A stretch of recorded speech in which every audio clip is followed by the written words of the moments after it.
Let's start with your background. I did a little research. You're originally from New York? Albany, yep, Albany. just outside Albany.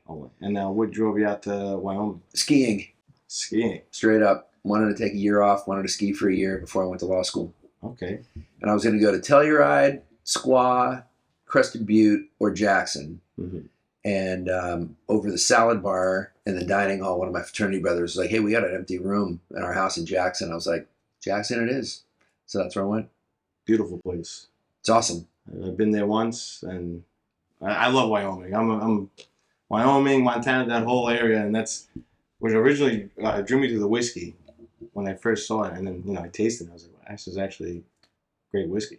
Now, how'd you go from skiing, lawyer, whiskey? Well, you guys are fun guys, so I'll tell you the full story. So I skied for a year, went back to law school. I was a whitewater rafting guide during the summer months, before law school, and then during law school. Mm-hmm. And then I took the California bar exam, of all places. Just wanted to go to the opposite coast, wanted to do something completely different. While I was waiting for the results, I went back to Jackson to guide some more, make some cash, and then I was going to drive off to San Francisco. And my whitewater boss, who was a great businessman and mentor, said, hey, you want to meet my attorney? He was going through a divorce. I was like, yeah, great. So on a Sunday night, we're at the Stagecoach Bar in Wilson, and it's called Going to Church. You always go to the coach on Sunday. Mm-hmm. And he wanted to arm wrestle me. And I should have crushed him every time. I was fit. And he's older. He beats me like 3 times straight. And the guy next to me says, he's cheating. I go, how's he cheating? He's like, he's putting his arm under to get leverage. I was like, hey, Tibbetts, one more time. So the moment we start, he goes to reach his hand. And so I rush him, and he punches me in the face. And the zipper cuts my cheek. So the next morning when I met his attorney, I walk in with a black eye and a cut on my cheek. And he's 30 minutes late. And I start talking to Kate. And she said, where'd you go to college? And I was like, St. Lawrence University. And she kind of cocks her head. I'm like, oh, it's a small liberal arts school in upstate New York. She goes, oh, I know where it is. That's where I went. And then I got a job in the law firm. I did a little work on the ranch. And then when I left a few years later, start my own firm, they became a second family to me. And then in '06, they called me and said, hey, we've decided we want to make bourbon. And I'm like, how the hell do you make bourbon? And they're like, that's for you to figure out. So you're like a Renaissance man. I mean, it sounds like you're doing all lawyer, skier, whitewater, whiskey, bar fights. But this guy, he actually be his divorce attorney? He what? He actually be his attorney for divorce? So Kate Mead, the woman I wept the next door, that was his divorce attorney. Okay. And he basically had said to me, if you do free work for her, I'll pay you under the table. Okay. He's giving me like $40 an hour. I thought he was the richest guy in the world. So, yeah, that's how it all started. And then we went to the Kentucky Bourbon Festival. We had some connections down there, and we met with Max Shapira.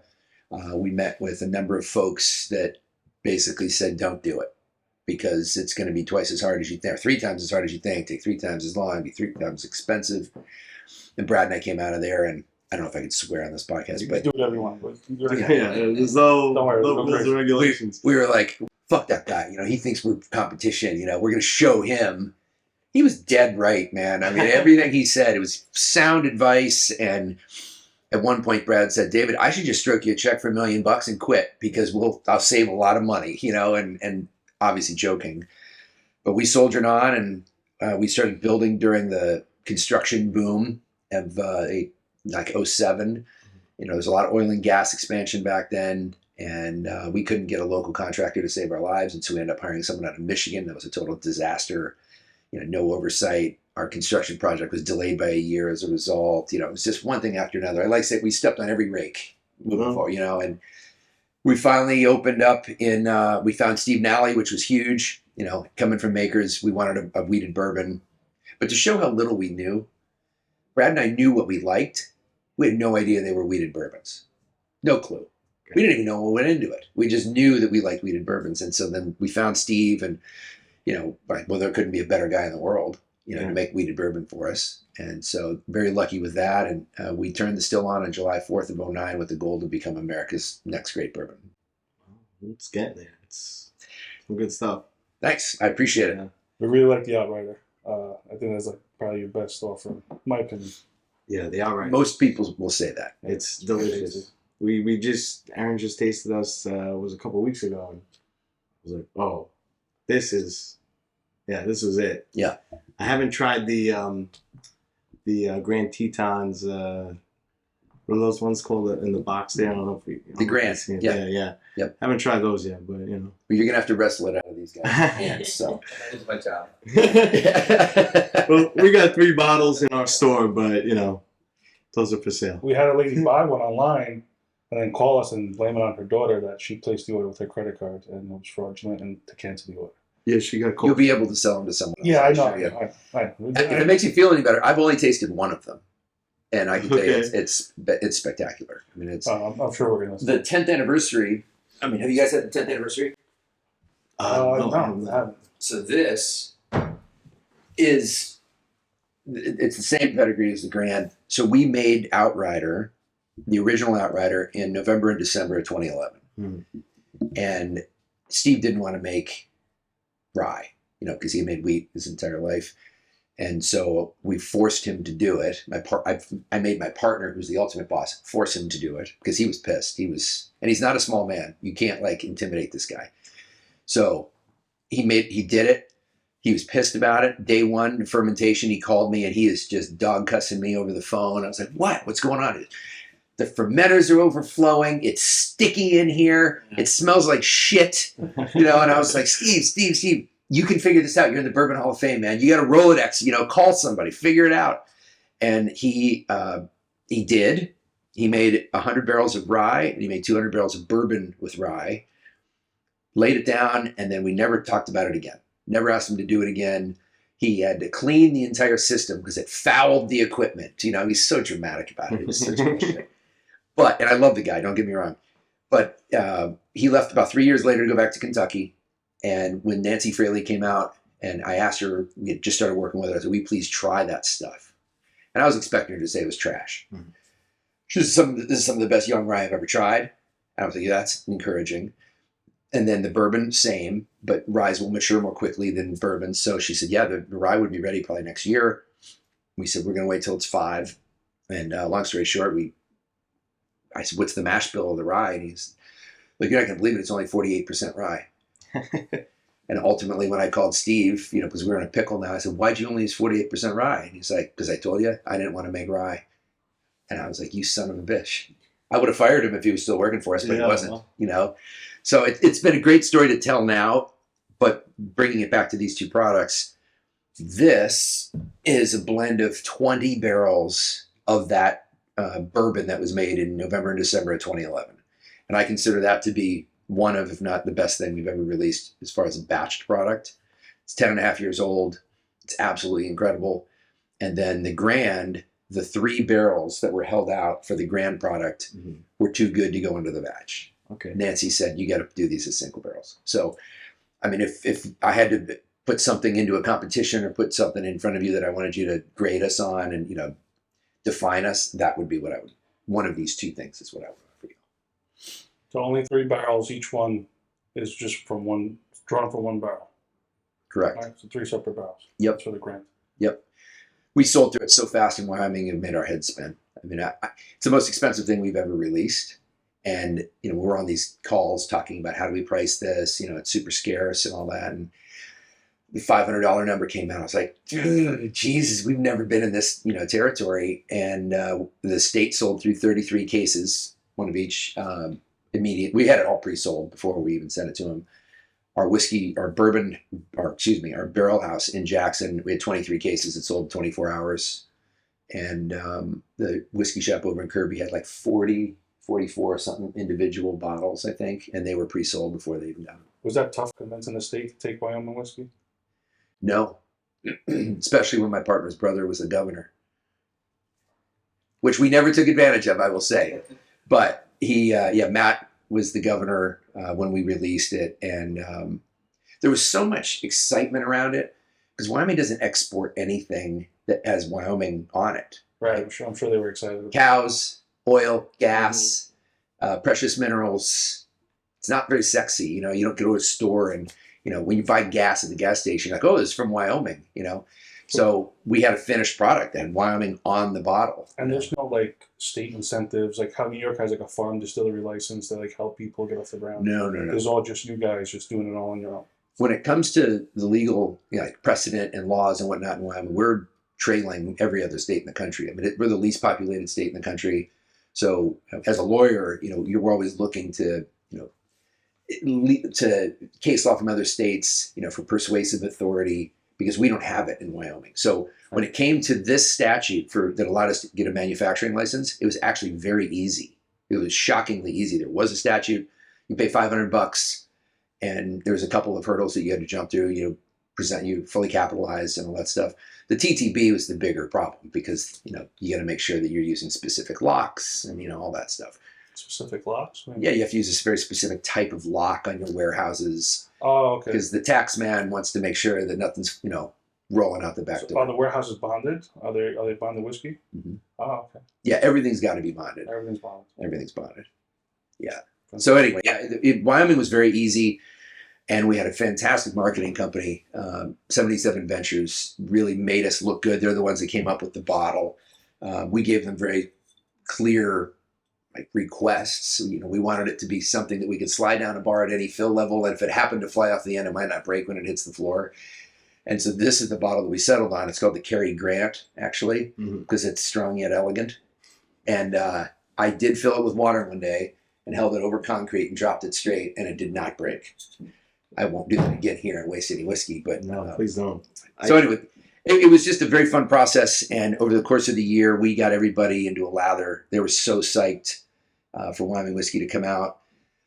The head of the liquor division, Mr. Cook, I said, "Hey man, you're going to sell out of the 2,400 cases that you've ordered from us quickly." He goes, "No, it's never happened. It'll take a week. We'll order some more." We sold 2,400 cases in 26 seconds. What's the population of Wyoming? 500,000. So 2,400 cases, 500,000 people. Yeah. So it's every 250 people bought a case. Yeah, pretty much. Isn't the least dense? I was told there'd be no math. Well, sorry, it's coming from him. I'm not the bad guy. Isn't it the least densely populated state or something crazy like that, Wyoming? You said that before. It's the least populated. I don't know if Alaska would be less because it's so much larger, but we're right there. I think because Alaska, they just kind of all live in little cities, but Wyoming's. I Yeah, we don't have any big cities. Yeah. Casper and Cheyenne would be the biggest cities in the state. I love Cody, Wyoming. Beautiful. You've been to Cody?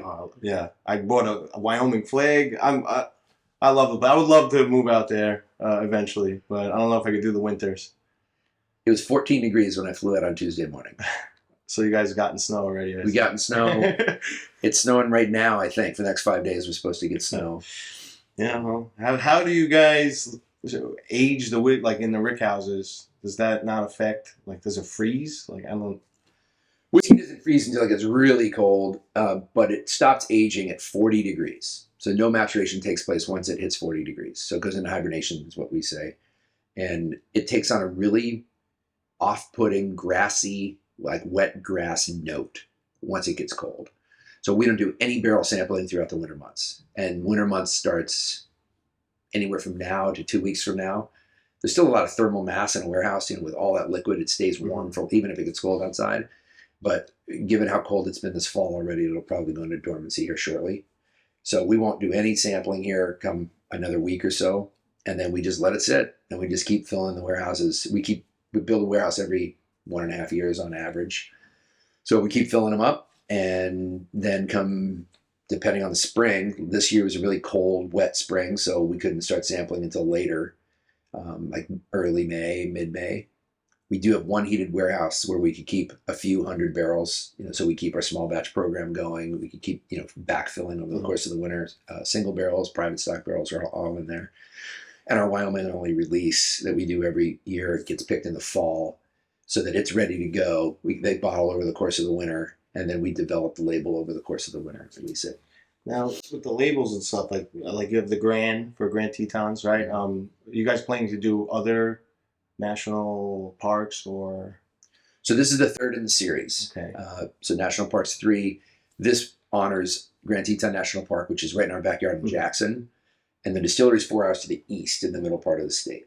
So I grew up, well, basically spent most of my life in Jackson. The Meade family is 4th generation cattle ranchers right in Jackson. And when we started it out, we called this Wyoming Whiskey. We didn't call it Jackson Hole Whiskey for a reason, because the family and the state was more important than Jackson, which is a tourist destination. So distillery was located in the middle part of the state, and we intentionally stayed away from any marketing having anything to do with the Tetons. Like our small batch, where is it? Here. Those aren't the Tetons on the bottom of that bottle. That's a hill outside of the distillery, not far from there. And so we stayed far away from it. And then when we got to Outryder, we were like, okay, we can put the Tetons on that in the background. But we just didn't want people to be shit talking us in the rest of the state. Like, oh, this is just Jackson Hole whiskey. So we stayed away from it. Last year we honored Yellowstone's 150th anniversary with National Parks 2. And in 1872 was the halo product of that. We did 150 bottles, also an exquisite whiskey. And then this year we did the Grand Teton, and next year we are most likely, from everything that I'm hearing, going to go back to Yellowstone and do it in the winter.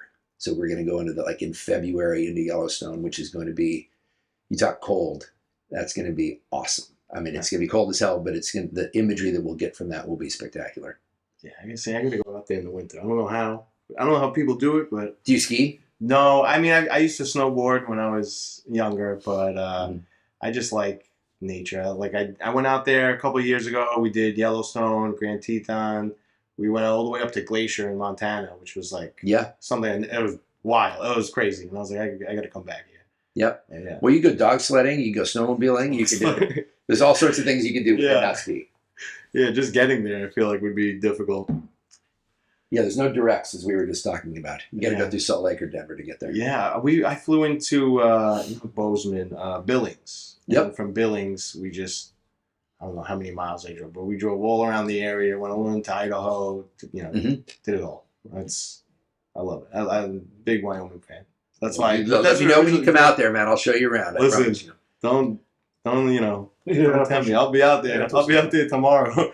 Threatens me every week because I'm moving and getting out of here. I'm going to the Midwest. I'm getting the hell out of here. Yeah, just like coming down to the city, I'm like, I don't know how people do this. Like, I mean, we're from the Bronx, born and raised, but the city's fun when you're a kid. But now it's like, I used to work here in the city a lot. I'm like, I'm over it. Wyoming, wide open spaces. Well, you can get a pair of flannel line jeans, which are like key in the winter. That's what I'm wearing right now. Flannel line jeans. Yeah. Well, these are fleece, but Sam, I'm impressed by this guy. He's ready to go. Yeah, I'm ready to go. I'm ready to go. Please. Okay. That shocked me right there. I didn't expect to hear that. Yeah, I'm a Bronx boy, but on the car ride over, I'm like, this guy, may convince him to come work for him. Come out there. Yeah, I'll go out there. I'll work for you. Well, speaking of the Bronx, I wish that we were going to a World Series game tonight in the Bronx. That would be nice, but... No, I don't. I'm a Met fan. Oh, let's end this interview right now. This is over. Yeah, grew up in the Bronx, but big Met fan. What the hell's wrong with you, man? I'm upset that the Rangers won, and now DeGrom got a ring with the Rangers. That's like... I can go on forever about that, but... I mean, a Yankee fan, hey, come visit our store. We're in the shadow of Yankee Stadium. We're not too far away from there. I will make that happen next year. Yeah, you come down, come visit the store. You can get the freshest cheese, mortadella, bread, and go now see you're the talking. Yankee game. Yeah. He actually yelled at me yesterday because he goes, you ate all the fucking mortadella. I go, what are you talking about? Like, we split it. We were eating it sandwiches. He's like, oh, yeah, you're right. He was curious out there. Because that's what we do for lunch. It's like, well, we're either going to get pizza, we're going to get a sandwich, or like we'll just get our own cold cuts and make sandwiches. That's the best. You can't get stuff like that in Jackson or anywhere in Wyoming for that matter. So if you want to open up a deli, like a true Italian deli out there, maybe we can work together. Yeah, listen, I'll be out there tomorrow. I want to go down to Italy here for lunch if that's so it's right around the corner, right? I think we drove past it. Yeah. That was our first job together. We made cheese in a deli. Really? So me and him used to make the fresh mozzarella, the yellow curd, the stuff you see hanging. Yeah. And that's what we did when we were 14. Well, no, I'm sorry. When I was 14, I think he started working when he was 16. Yeah. So we were doing that. And then that's how we knew each other. His dad's actually from my dad's town in Italy. Really small population, like 3,000 people now. Mm-hmm. So we just happened to be looking at a map in school going, oh, that's where my dad's from. And he goes, oh, that's where my dad's from. And then I was like, come work at the cheese store. So Work at the cheese store. Well, that's before I had privilege of knowing these folks and working with Edrington, I would go to Italy for lunch, and I would go get like half pound, quarter pound of De Parma, like 18-month De Parma. I would get fresh mozzarella. I'd get like a stick of bread and some sort of orange soda, and I would sit right across in the park over here and just make a mess because I always forget napkins. But I would just like rip it apart and wrap it in the meat, and that to me is heaven because I can't get that out there. Yeah, that's how it is in Italy too. When you go to the autopistas, you just get a topolino, piece of bread, eat it on the side of the road. Yep. Hop back in the car, keep driving. So I'm assuming you're Italian since your last name is DeFazio? Yes, I'm a quarter Italian.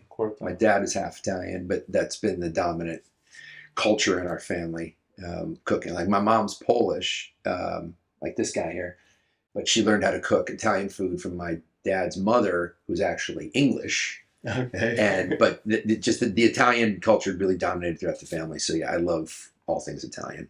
I was going to ask you if you're related to my Dr. DeFazio. He used to be across the street from the store. Dr. DeFazio. Yeah. That's my new nickname. Well, you have your Juris Doctorate, so... Fair enough. We don't ever say that that's true, Dr. Seth. Well, what law did you practice? I don't know if you...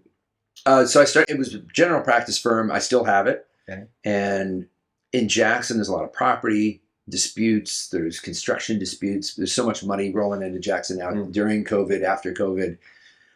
Like, it's the wealthiest county in the country per capita. And it's because of people's second and third homes. And they declare that as for residency because there's no state income tax. But they're building, $5 to $30 million homes. And like I represent one contractor there that builds these absolutely amazing homes, and these rich folks will end up not paying at the end of the project. They say, "Oh, it's too expensive." And I told my guy, I'm like, "We'll win every time, but you got to give me a year, and I'll get all your attorney's fees and I'll get all that." But if it's a very cookie cutter thing, I mean, it happens. That's just how it happens. Yeah. They end up spending 10 to 20% more on their place because they want the gold toilet and. Then the husband says, "Wait a second, why am I paying an extra, $500,000 for this or whatever?" And the guy said, "Well, here's all your change orders." And he's like, "I'm not paying." So give me a year, I'll get it out of him. So we do a bunch of that. I got a guy in my office that does criminal, which is DUIs and possession charges. We're still not in the legal state. Wyoming will probably be the last state to legalize marijuana.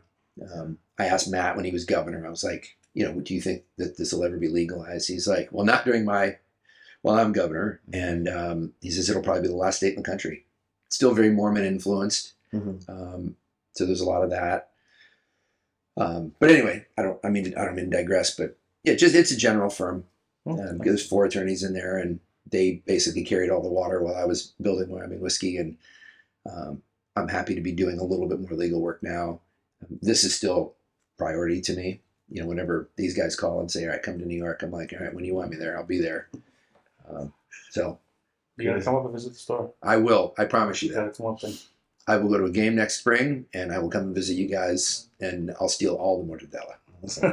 We'll go to a Subway Series game, Mets Yankees. Okay, done. I mean, I've been through a few. You could punch him if the Yankees lose. Great. I love it. Mets are probably gonna lose. Oh, well.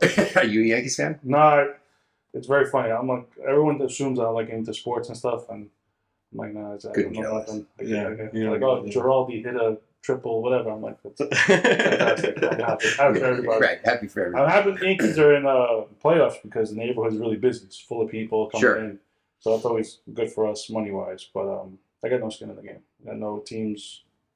Okay. Yeah, during the season, you'll see, like, it's because it's like a touristy area where the shop is. And like I said, it's by Yankee Stadium. So you see, like, everybody in their Yankee uniforms or their jerseys. And, you'll see the opposing team, too. You'll see, like, people in Oreo jerseys come down. But, yeah, we're right there. If someone gives us tickets, I'm going. I'm going to go watch. I'll have a fun time. And then realize the food's terrible. Why everyone goes to Arthur Avenue after? Well, yeah, of course. So I'm like, yeah, it's a fun time for me. I'll go out, but yeah, I don't lose my mind when someone misses a catch or something like that. Got it. No more sports talk. All right. So, That's fun. I mean, can we start tasting? I want to taste some of these. Is that all right? Yes. Which ones do you? Am I allowed to open everything but the Grand? Everything but the Grand and probably the 10. I mean, Is there an open 10-year-old out there? I mean, You've had Outrider. yes. Have you had National Parks 3? We actually have that in. I don't think I've had it though. Yeah, we got him. We got him installed. Yeah, we got him. An invitation. Though. I think we go here first. So this is our standard mash bill. 68 corn, 20 winter wheat, 12 barley. Interesting thing about growing grains out in Wyoming is we have a really short growing season because we're at elevation. So you have to plant wheat and rye in the fall. And so it'll sprout and then it goes dormant for the winter, but it has a root pattern. And then come spring, it has a head start and can actually grow during the short growing season. So 68 corn, 20 wheat, 12 barley. Barley's the only grain that I can't guarantee every kernel was grown in Wyoming because the malting facility is over the border in Montana. So there's a little bit of Montana grain in here. There's just no control over that. That's good. Yeah, there you go. That's good. Put it in the camera, even though we have it. Get a nice. It's been a hugely successful program. We're going to keep with it. Like I said, we're going to go back National Parks 4. We'll be back in Yellowstone. And, you know, the imagery that we get from these parks, I mean, it's such a layup. You know, Now, I think I'm pretty sure it's a national park. And what is it? Devil's Tower. National Monument. Okay. We've debated whether or not to extend the program into these monuments. Mhm. And thus far, we've decided not to do it. Okay. There's a couple of considerations involved there. Number one, it's called the National Park Series. And yes, it's part of the National Park system, but there's a little bit of over-analysis paralysis that goes into this. Okay. But at the end of the day, it's a very sacred site to Native Americans. Mm-hmm. And we need to be very cautious about doing any type of Native American representation with alcohol. It's just, a no-no. Okay. You just don't do it. Understand. So even though that would be a real easy thing to represent on a label, and it's so cool. If you've never been there, have you been there? I haven't been there. I'm not a particularly religious person. I consider myself somewhat spiritual. And when I was at the base of that, I've never felt anything like that in my life. Yeah. There's something about it. It's just different. I mean, it's the core of a volcano, right? Yeah. At the end of the day. But there's just something about it that's just very different. I've never That's felt in the southeast of the state? that. Northeast. North. Is northeast? Yep. It's off in 90. 90 kind of comes through that part of the state, and then it goes up into Montana, and it's just off in 90. Oh, okay. It was sort of south. See, I don't know much. So That's why you got to come back. You got to familiarize yourself with it. I will. I'll be back there. I mean, it's just a matter of when. I love it out there. I really do. Like I said, I got to go. I want to do Glacier again, Yellowstone again. Yeah, and Jackson. Jackson, I've only spent like a day there. Me and my buddy, because we just got a car and we lived the drifter life. We went wherever we wanted. We went to Jackson and I slept in the park, in that little park in the center with like the. Really? You didn't get kicked out? No. It was a nap. It was an afternoon. Okay, nap. fair enough. We slept in the car, off in the side. Sleep in parks. Yeah, that's normal for New York. Yeah. Right. But yeah, Jackson was really nice. But I gotta go back. Maybe, like I said, I haven't snowboarded in a while. It's been maybe 10 years. I don't know. My knees are no good, but there's plenty of other activities, I can assure you. I don't know about skiing. Do you? I don't know about skiing. I gotta. Are you like a hunter, fisher? You do any of that out there? Yep, I do both of those things. I just shot the biggest elk of my life a couple weeks ago. There you go. I was about to ask, what's like the biggest thing you've ever gotten? Biggest thing I ever shot was a moose up in Alaska, and that's the hardest I've ever worked in my life, carrying that thing out on my back with my buddies over days. But elk in Jackson, that's the primary goal. In the same, this is our single barrel, so same mash bill that you're talking about. The thing with these single barrels, I mean, you know the nature of single barrels. They are all different flavor profiles. Thank you. Our warehouses are 6 ricks high, and because of the temperature differences between floor level and top level, it's about a 30 to 35 degree difference. So you're going to get more intense, spicier flavors from the top of the warehouse. You're going to get more mild caramel, orange, vanilla is our base flavor profile on the bottom. Well, caramel and smell. No thoughts of doing anything underground? Underground, no. everything that we've learned is you want these massive temperature swings. Like on a daily basis in the summer, you can get up to, and this would be very extreme, like a 50-degree temperature swing. It could be 55 middle of the night, it could get up to just over 100 during the day. Everything we've learned is that's great. You want that happening, especially when 5 to 6 months out of the year, there's nothing going on. So that's basically underground. That's when the capillary action with the barrel soaking up and exchanging. Exactly. I was talking with the guy from Louis 13.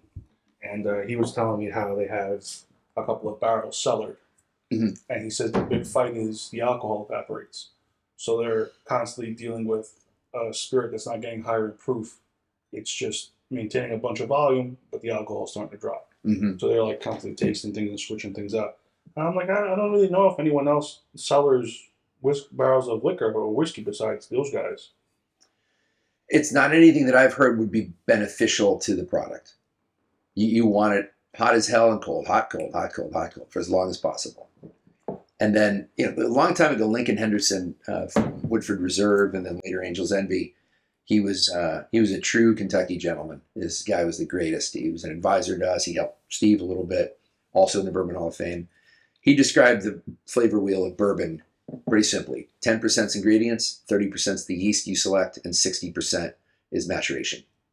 Type of wood, char level, Right, toast level, and then what environment are you aging it in?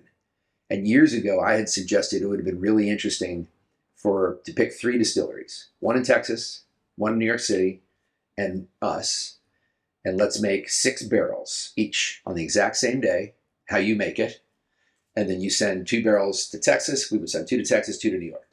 New York would send 2 to Texas, 2 to us, and then see how the maturation in each area would differentiate, between all of the products. And nobody wanted to do it. And I don't know, I have no idea why. I don't know if there's some threat there or if they're just too lazy or what, but it would have been very interesting. And if that flavor wheel holds true, our barrels would age very differently in New York City and Texas, and they would be very different whiskeys at the end of the day. But for us, we're aging in basically mile high, just under mile high elevation, arid. Sage is what's around the distillery primarily. The other rangeland grasses and whatnot, but very different than Kentucky, where you've got a very lush environment, deciduous trees, bluegrass, etc. Mm-hmm. So that influence is very different, which is going to have a major impact on the whiskey that you're tasting. Yeah, well, that's what who does that? Jefferson? Well, Jefferson's goes all over the place, right? 90 ports that they go to. Yeah. Everyone goes crazy about that. But Kelp Cognac's been doing that forever. I guess Jefferson just took the advantage of doing it for the first guy for bourbon. Can you taste the salt in the Jefferson Ocean or not? There's a huge difference between voyages. I really haven't tasted salt, but Voyage 28 sucks. Voyage 23 was great. So, and then they came out with this new Humid Tropics series. Dog shit. I was like, this is terrible. The guy Said the same thing. He's like, oh, taste it, it's so good, it's so good. The guy's really trying to shove it down my throat. And I'm like, this tastes like shit. I don't know what you think, this is something special I'm going to put on the shelf and put a high number on it because there's only 1 bottle or 2 bottles released. One bottle of crap. Yeah, no one's going to buy this. I'm like, this is terrible. So I refused it when it came into the store just because I'm like, I don't want to put this on the shelf. I don't want to look like shit. Someone comes in and goes, well, I've had that. Why do you sell that? That sucks. And they walk out. I've tried it. I didn't know that there were different voyages. I apologize. Yeah. But every time I try it, I'm like, do I taste salt here or not? Or is it just that I know that it was on a ship? I don't think I ever tasted it, but that's a gimmick to try to sell stuff. Mm-hmm. That's their stick, right? That's what they're trying. Good for them. Put it on a ship. I actually like Whistle Pig. They made a roadstock series, so they put the barrels in a tractor trailer and they drove around the United States. They stopped at the Indy 500. They did the lap on the Indy 500. It's kind of funny. I'm like, it's gonna be funny. That's cool. I was gonna taste good because it's coming into contact with asphalt and petroleum. Right. But something funny. On exhaust fumes. And we sold them. They're gone. We had them in the store, and some people picked them up online, and they're gone. Well, it's like that's great. Metallica's whiskey, Blackened. Yeah. They play music by the barrels, and right. the vibrations make it taste different. I mean, I don't know. I don't buy into it, but I mean, I like Metallica. I'm sorry to be boring, but we don't do anything like that. No, that's fine. I mean, if it ain't broke, don't fix it. And Yeah. that's it. You don't got to sail it around the world. How many You don't people are gonna like, well, oh, let's download the playlist for Metallica and let's listen to the playlist they played and then sip the whiskey while they do it. I don't see many people doing that. Maybe if you're a big Metallica fan, but you're talking about smaller and smaller Sure. group of people. So Sure. I don't Oh, know. yeah.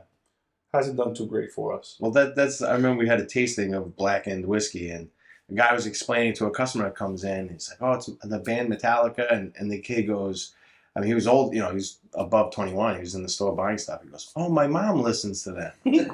Oh, Exactly. shit. Yeah. Oh my goodness. Yeah. I'm that old now that I like know Metallica. Yep. What are you gonna do? Well, I mean, at the end of the day, we're doing it. We're making the best whiskey we can. I'd say one of the moment where Brad and I were like panicked was we had hired Steve Nally. We were laying barrels down. We're about a year in. We have, I don't know, 500, 600, 700 barrels or whatever. And he's like, what if it sucks? And I'm like, I don't know what to do. We got the best guy. We got the best ingredients. He's got to know what he's doing, right? He's in the Bourbon Hall of Fame. And he's an older guy. He's got to be stubborn to work with, right? He's got to be like, oh. Well, he didn't want to make rye. I'll say that. We turned him loose on it. We were like, he came in at the right time when we were laying out equipment, thankfully, because he moved our fermenters around, so it was much easier to dump our cook into, just a center pivot and whatever. We had him lined up by an architect, and which made zero sense, right? That's something you don't think about until like a pro comes in, yeah. Right? And so he came in and he rearranged things, which made perfect sense. And we were just like, have at it. Find who's our grain guy. Where's our water? We live in Hot Springs County, and that's where the distillery is. So that's sulfur water. You can't use that. Yeah. So he found everything, and he did it right. You guys use limestone. Yep. Yeah, we found a mile deep limestone aquifer 50, 60 miles north of us, and we were like, you got to be kidding me.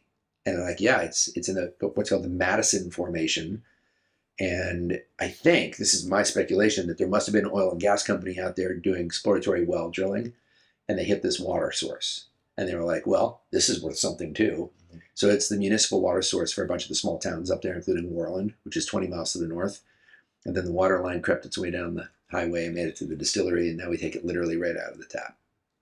Now, how did you get him away from Maker's Mark? Right? He was retired. Oh, okay. He'd been there for 33 years. He started as I think he was a security guy at 18, in the warehouses, night security guy. And then he worked up to like yeast manager, and then he did every job, and which is great for us. We're like, this guy can do everything, right? Yeah. And so he retired along with his wife, Donna, who had run their travel and tourism. So she ran the gift shop and all the tours and all that. So we got a nice package deal. They moved out. They loved Wyoming. So they came out together, and they were with us for about 8 years. And then there was just some homesickness that was getting involved. They've got a big family. They were both pre-married before married, so they brought together two big families. Mm-hmm. So they needed to get back, and they went. They still have a place in Thermopolis, which is 12 miles south of Kirby. So they're out there in the summer for a month. They're out in the winter for a little bit. They're still integral pieces of the community out there. And so I'll get together with Steve, and don't ever try to go drink for drink with that guy. He's like 6'4", and I think bourbon is what in his veins, not blood. One time I tried to go drink for drink with him, and I know I'm going off on a tangent, but no, it's good. I was like, all right, I'm in peak drinking form right now, right? And I'm like, I'm at our Christmas party. I'm going to go drink for drink with him. I'm going to pace myself off of him. And he drinks it with a couple small cubes of ice. So every time he'd get a drink, I'd get a drink.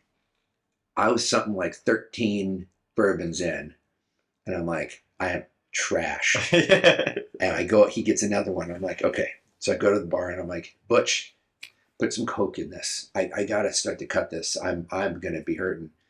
From the far end of the bottling hall, Steve's in the back.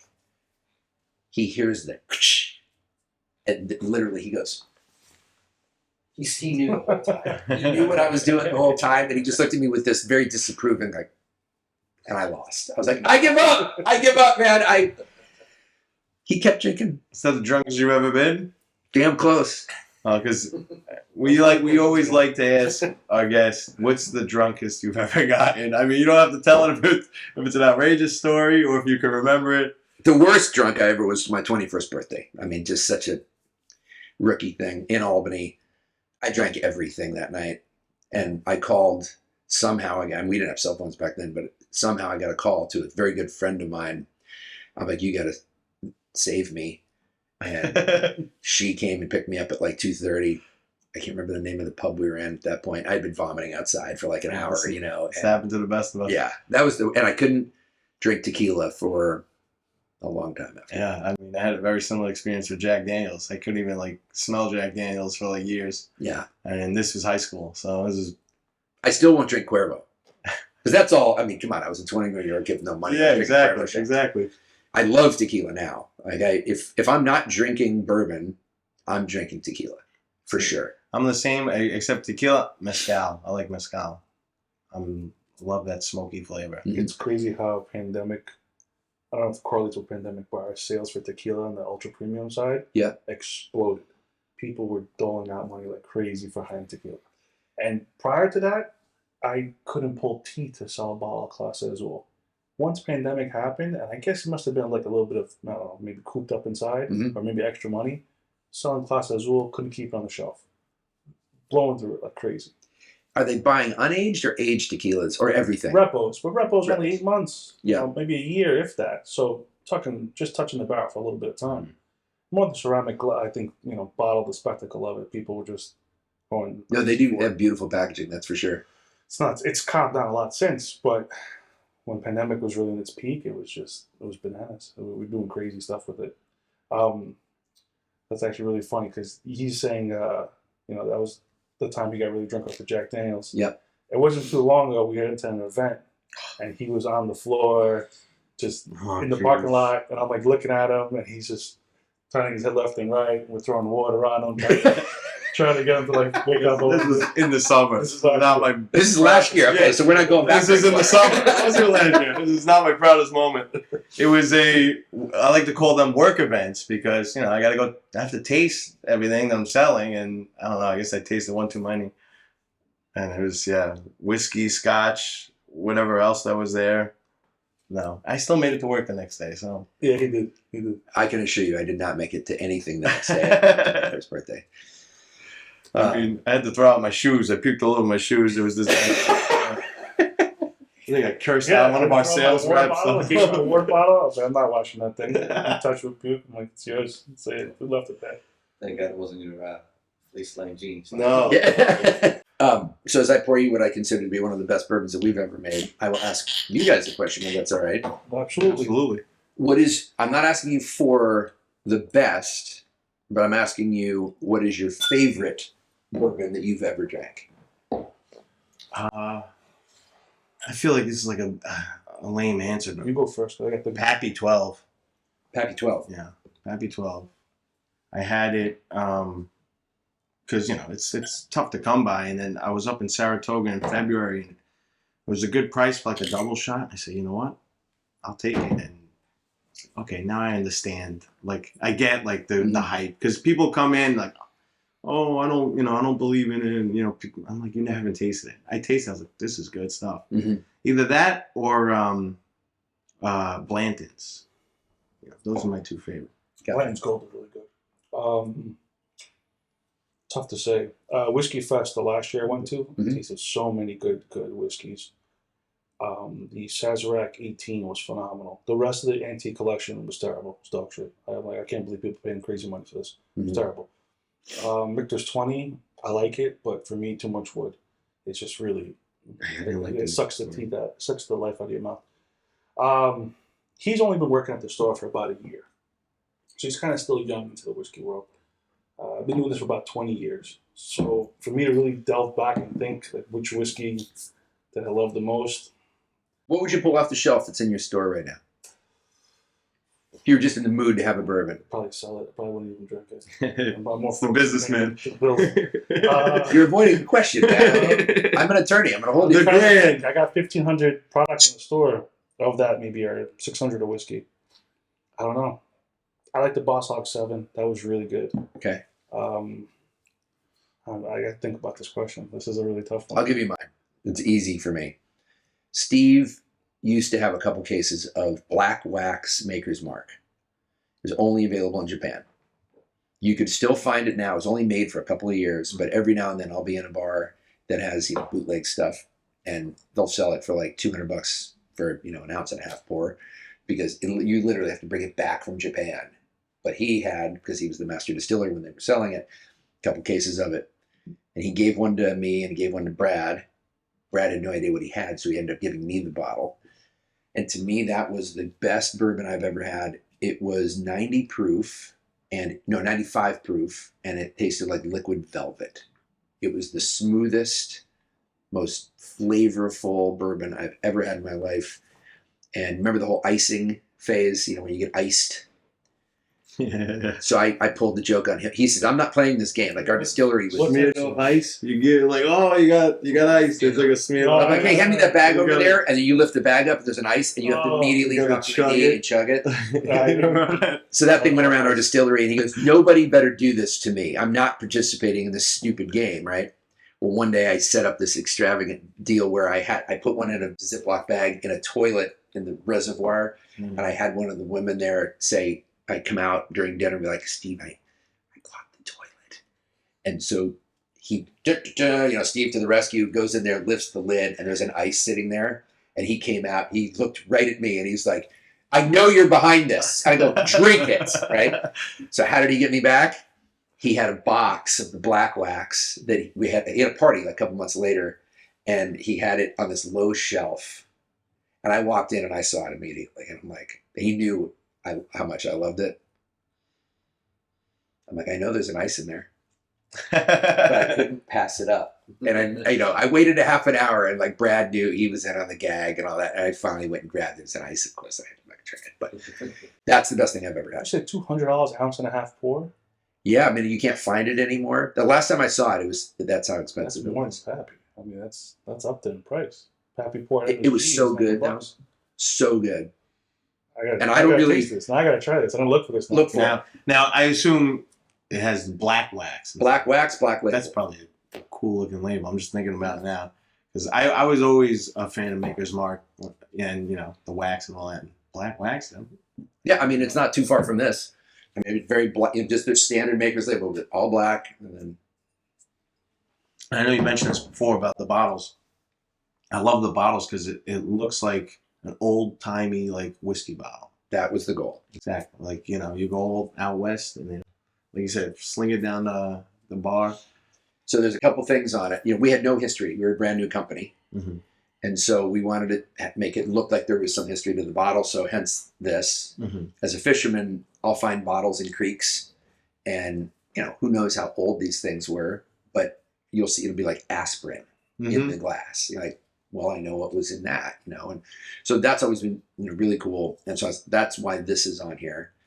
The Mead Ranch cattle brand, the Double T, that they still use that today. This is the oldest cattle brand in Teton County, Wyoming. The T's have nothing to do with Teton County, but if you saw thousands of elk when you were in Jackson, they were in the elk refuge. They used to be called the Miller Ranch, and this was the brand on that ranch. When the family donated it to the federal government for the elk refuge, they gave the brand to the Mead family, and so the Mead family has been using it ever since. Wow. So there's history in that, and then we talked to people and like bartenders in particular, like what do you look for in a bottle? We don't want this to be some impractical piece of shit thing that you're going to put somewhere we can't see. Like, don't make an awkward shape. Don't do anything like that. Make sure there's a neck. Originally, this was only going to be this tall, kind of like a Hendrix bottle. And it looked kind of cool. They're like, no way, don't do that. So we, it looks a little bit like a still now, like a pot still. And it has a shoulder on it so that if your hand's wet and it slips, it's a little fatter right there. And then we did the same at the hips. So just a couple things like that. That's a problem we have in the store. It's like oddly shaped bottles, right? And like some are too tall, some are too wide. Like one bourbon that I like is Willet Pot Still. It's a delicious, but it's that crazy shape. Yeah. Even like at home, I'm like, I don't know, I can't fit this in my cabinet. And pouring it's a pain in the ass. You got to hold it. But yeah, that's like one thing when we get a bottle in. Like, where the hell what am I gonna do with this now? Yeah, I'm I gonna gotta figure it out. Like I order stuff, I see allocation list. I'm like, okay, send this, and this, and stuff shows up at the store, and I got like 40 bottles, and I got to figure out where to put it. There's no shelf space. Right. Our store is 400 square feet. It's a little bit bigger than this. Yeah. So we have it to the ceiling. I think we have 10 foot or 11 foot high ceilings. So I have shelving all the way to the top, literally jamming as much in true New York City fashion, trying to jam as much as we can in one space. So just make sure you say that loud enough so the entire Edgerton office knows that we shouldn't make a really weird bottle. No weird bottles, please. Yeah, no weird, wacky things. Yeah. It's a great bottle. It really is. So it's like a nice trend with tequilas. They kept making them as tall and Oh my God, the Right. tequila bottles No are weird worse. stuff. It's crazy. You guys have had our small batch before, right? Mm-hmm. Have you had our double cask? We'll taste everything. We're not gonna say no to nothing. Yeah. That's gonna pour. What time is it today? I'm only I got smacked before like 12, but I'm okay. I got smacked like $120 for parking. So Oh, so we got to lessen the pain. yeah, So this is so the evolution of our products. We started with small batch, which I was just talking about. 44 ABV. Wyoming's the 44th state, so that was we wanted to tie as many connections as we did you could. find a challenge? Like if something's a little out of balance and you're trying to get it to 44, how do you deal with that? We just do it. There's no the balance in early on. Our early products, our early small batch were wildly different. Steve did things like he did at Makers, and at Makers they rotate barrels, so it's very inefficient because you have to leave a third of your warehouse empty to allow space to move. At least in one warehouse, you have to have a third of it empty because you're going to bring the top to the bottom. As he says, you cook it like chili, and then you simmer it after that, right? And Makers, at least back then, they made one product. They didn't have variants, right? And so they wanted everything to be the same. So that's what he brought to us. And so we had really different. He was saying, all right, grab 2 barrels from here, grab 2 from here. And he wasn't necessarily tasting everything. He was just throwing it all together because that's how they did it at Makers. It was inconsistent, and you got to have better quality control when it comes to your flavor profile, right? So when Nancy came in, she said, stop rotating. We will batch for consistency. She says, I will make sure every batch is consistent moving forward. So we build our small batch on a pyramid map. So bottom of the warehouse is our A flavor profile up to 3. The third layer, maybe a little more. The B flavor profile is like 3, 4, 5-ish, somewhere in that, or 4, 5-ish. And then the C is the top. Bottom is caramel, orange, vanilla. Then as you move up, higher temperatures, you're getting, darker fruits, dates, things like that in the middle. And then at the top, you're getting your allspice and cinnamon. So the way we build this, which is basically a 50 barrel batch, our batches are on the back, which at this point is more of all right, how fast is it pulling off the shelf? I can walk in and see what batch you're on and I'll know what's happening. But you do, of the 50 barrels, you're going to do, 30 to 35 from A. You're going to do 10 to 15 B, and then just a handful from C. So that's how we're blending for consistency with these. So we don't really have those huge variances anymore. We've got thousands of barrels to pick from. So she at her disposal, and that's not a problem. Finding these unique blends, and that's different. When we do our Wyoming only release, we're looking for a very specific flavor profile, like in the heart of the warehouse, that's not spicy, that's not too mellow, that's a little more backbone to it, a little more depth of character. That's fun, and we have enough barrels now where it's not too challenging to do that. And then every now and then we'll find something that's just way, way outside of the lines, and we're like, all right, what can we do with this? Like we did Stargazer a few years back to celebrate the 50th anniversary of the lunar landing. It was particularly dark and it was chocolatey. Where's chocolate coming from in our ware? Like no clue. But it was it was like candy bar. I mean, it was crazy how chocolatey it was. So long answer to short question, but we don't really have that problem anymore. Hitting the proof point or any of that, not an issue. This that you're drinking now is our small batch, slightly different barrels because we want it to be complemented by the Pedro Jimenez casks that we put this in. Okay, yes. Yeah. So this is our only real finished product. We have one other thing we do in Wyoming, maple, but this was our way to be like, okay, let's show off a little bit. What can we do with our base spirit where we could complement it with something. You know, we're not trying to cover anything or mask anything with this. This is just like a dessert. For me, this is a dessert or a sweet Manhattan. And the one thing to know about Outryder, which you may or may not know, it's a different label every year. And it's because when we made that first edition stuff, you know, 2011, November, December 2011, each year that we were releasing it, we were just taking a handful of barrels and putting it in the bottle. So we wanted you to know that the first year was 5 years old. Mm-hmm. The second year was 6, 7, 8. And we made it up to 8. And that was the old 8.5. And that was the oldest stuff that we released by itself. And then we started backfilling with younger stuff that we started making years after that. So there was a blend of actually 4 different whiskeys. You know, there's the almost rye and the bourbon of the old stuff, and then the true rye, we started making 51%, and the bourbon. And so we would blend those 4 together and during those periods. And now what you're going to see this year, this is the last of the old stuff, old and young. What's coming out this year will have a copper foil, and that'll tell you that it's all of the second generation Outryder stuff that we're making. And it will be over 6.5. Do you guys do Whiskey Fest? That smells good, man. We don't. We did it when we were a standalone. We did it one year, and it really didn't do much for us because everybody rushes in and runs to the Pappy stand so they can get the taste of Pappy. The first hour is just crazy. Taste whatever you want to taste, right? It's madhouse. And the next 3 hours, I'm just sampling everything. Yeah, and there were some people that definitely would come over. We were brand new. Nobody had any idea who we were, and we just didn't get a lot of traction out of it. We did do a different thing called Whiskey Live, which is where they would bring in a band. Like I think the Black Keys played one year that we did it. And it was a younger crowd. It wasn't the stodgy, you know, guys who want to smoke the cigar and have the Pappy. Instead, it was a younger crowd that was out to try different things. And that we did that for a number of years, and it was really successful for us. Last night we did an event. Yellowstone Forever is the charitable partner of Yellowstone. And last year, National Parks 2, under the 150th anniversary, we donated $150,000 to them for that. And like I said, we'll be going back there next year. We were in a room of, I don't know, 300 people last night, maybe more. Mm-hmm. And they're all young and they're all trying new things. And we had tremendous uptake. You know, they were pumped to be trying, and Aaron was there.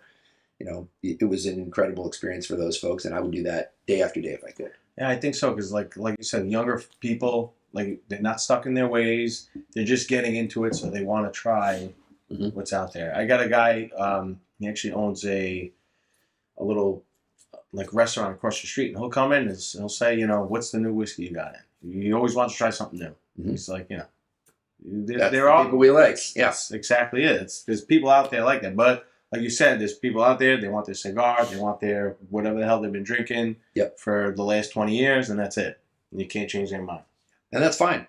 Yeah. They know what they like, and that's fine. I just like, I want people who are trying new things, I hope we get Wyoming Whiskey in front of them because they're going to like it. Mm-hmm. I mean, if it doesn't suit their particular flavor profile, that's fine. I take no offense to that. But I have found that there are a number of people who have been somewhat adventurous and will try a craft spirit that's underaged, and they're like, nope, I'm going back to what I'm used to. I'm going to go back to my makers. I'm going to go back to my whatever. And that really hurts the industry, if you ask me. You know, that's tough. And having been there, we released a product that was too young early on. So I get it. I get why people do it. But that's the one thing I think that holds back the craft spirits industry is you get burned once by a craft spirit and you're like, nope, I'm going to stick with what I like. Yeah, I mean, it's a big investment. And you don't want to get burned twice because then, you know, you're sitting there with nothing there. Is there anything else you'd like to try that's on the table or try twice? Or I mean, I heard that Grand. That Grand is pretty good. The Grand's good. Oh, Sebastian. Oh, it's right there. And I mean it. I've only tried one of the 3 barrels. That's God's honest truth. We got all 3 in. And I really like the packaging. Now, I assume the mountains are the Grand Tetons. I should actually talk about that. There's actually a coaster under the bottle. I think there's 2 of them. I believe it comes with 2. Is it 2? Yeah. I didn't even know that. All right. Well, so you know. we got to take photos and stuff listed online, put the description in. So we're looking at the box trying to find anything cool on it. Now, what do you guys... I think I saw the video. Yeah, we had the guy make the video. So that's a local comedian that we hire. And the guy just make videos. So I think one Odo post today. I'm not even sure. I think one Odo posted tonight. I think that was pretty funny, the one that just coming out today. I didn't know you guys were offering a salad with it. You should watch the early one. He says something about it. I tell these guys, man. I tell these guys, what are you guys doing? Oh my goodness. I mean, salad doesn't really go with whiskey, but okay, whatever. You gotta try to get a new crowd of people. They like to have their salads. Well, whiskey with it. We like freaks. I get people coming in asking for me especially. I'm like, oh Jesus. It's terrible.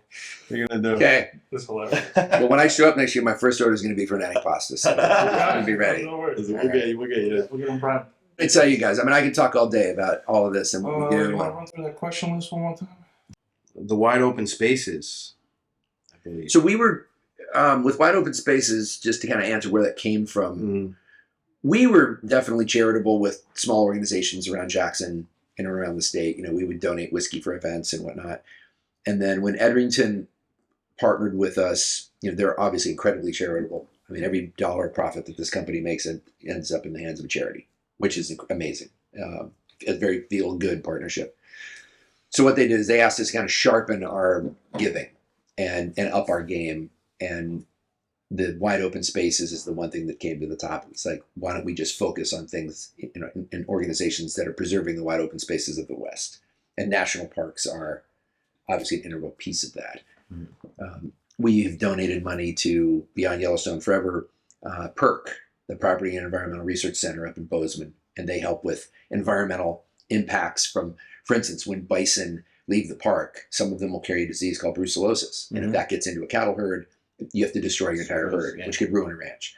So what they do is they help mitigate that problem, you know, fencing and, you know, you name it, helping like haze those animals elsewhere, you know, where it's safe. And that's just one of many myriad issues that they tackle. I mean, they're national. So we donated a barrel to them this year so that they could give a bottle to each of their supporters, you know, and whatnot. So, you know, anything that fits into that category, you know, that's what we like to focus on. The Big Orange Sheep Center, you know, is an organization that we did last year. We did 375s. We rarely do 375s. That was a low fill barrel, so we wanted to stretch the soup, more bottles. So they got 96 bottles of that. So that's the whole wide open spaces. That's what we focus on when we do our charitable giving. Yeah, it's great. That's good stuff. It's funny because what was the disease they carry? Brucellosis. The only reason I know that because of the show Yellowstone. Yeah. I met Costner a couple weeks ago. Yeah, he played. You're like the real life Kevin Costner, man. Yeah, right. I ain't got no cattle. He's in a band. He started a band in 2007. Yeah. And you know, you're not going to probably have heard of any of his albums, but of course not. I haven't heard of Kevin Bacon's either. But I know he's been in a band forever. And then the next night at the meet and greet, I was able to present him with a bottle. That's cool. The guy's the nicest guy in the world. Maybe he'll give you guys product placement on that show. Well, okay, so let me tell you the story. I'm not going to mention all the whiskeys I've seen on that show, but this is true story. There's no bison where they're making that whiskey. This is true. This is a true story. So we were on a show called Longmire years ago. Yeah, Longmire. And you know, that's a Wyoming-based story. It's based on the Longmire series by Craig Johnson. And I got to know the set director and prop guy for Longmire. I asked him, do you know anyone on the Yellowstone set? Because they were just drinking random whiskeys up until that season. Yeah. And he introduced me to the guy.